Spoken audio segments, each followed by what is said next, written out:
देखिए, हाथरस की जो घटना घटित हुई है, निश्चित ही संपूर्ण भारत को शोक संतप्त कर दिया है उसने, और ये हृदय विदारक घटना है।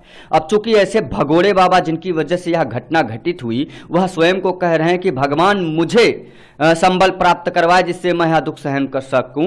यदि ये दुखी होता तो ये शासन प्रशासन के समक्ष आता और इस प्रकार से भागता ना, ये प्रशासन को गुमराह करने का काम ना करता। ये जिस प्रकार से शासन प्रशासन को संपूर्ण भारत के आंखों में धूल झोंक रहा है और गुमराह कर रहा है और स्वयं को विश्व साकार हरि बताता है, नारायण बताने का काम करता है, साक्षात ब्रह्मांड का नारायण बताने का काम करता है, ऐसे लोगों की वजह से ही सनातन पर निरंतर आक्षेप लगते हैं।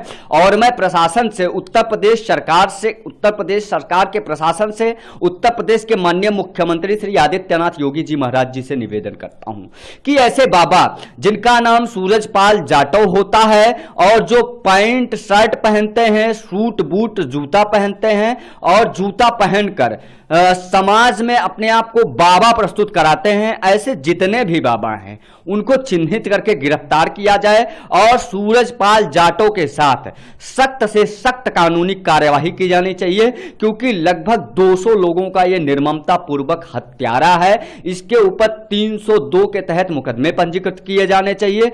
कड़े कानून के साथ जितने भी मुकदमे बन पड़े इसके ऊपर डालने चाहिए। ये पूरे प्रशासन के खिलाफ, पूरे समाज के खिलाफ, पूरे सनातन धर्म के खिलाफ, पूरे भारत के खिलाफ, समाज के खिलाफ इसने षड्यंत्र रचा है। और ऐसे लोगों को मैं मानता हूं, ना तो ये शोक संतप्त होते हैं चूंकि ये व्यवसायी हैं, इनको किस प्रकार से निजी तौर पर फायदा हो वो उसी के लिए काम करते हैं। ऐसे लोग जब बख्शे जाएंगे तो निश्चित ही समाज के लिए जान माल का खतरा बनते हैं। वहां सत्संग करने वाले जो सूरज पाल या भोले बाबा के नाम से प्रसिद्ध हैं, और उन्होंने जो 2 जुलाई की जो घटना हुई और क्यों हुई इस बात को देख करके और सुन करके वो वहाँ से भाग गए और भूमिगत हो गए।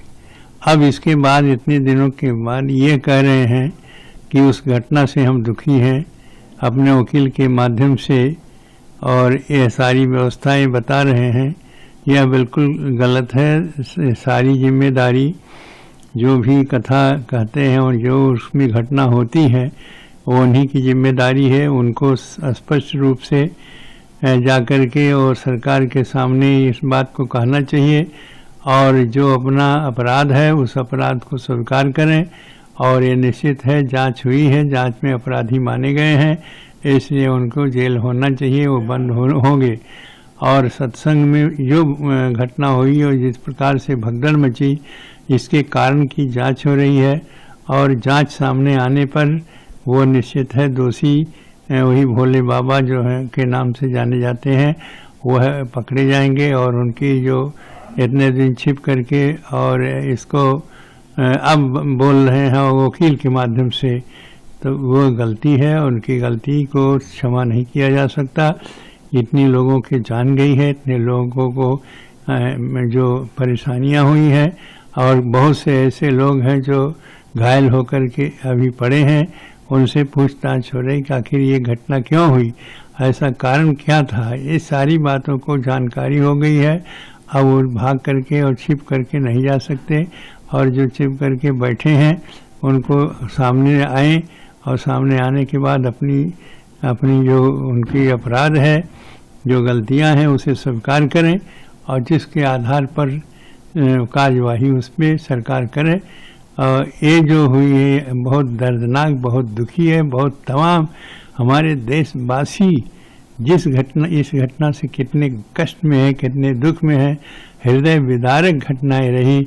जो सहनशील उनको जो बचे हैं बेचारे जो है, उनकी सहनशीलता और उनकी जो सहने की क्षमता है, रामलला उनको दें जिससे उनको थोड़ी शांति मिले।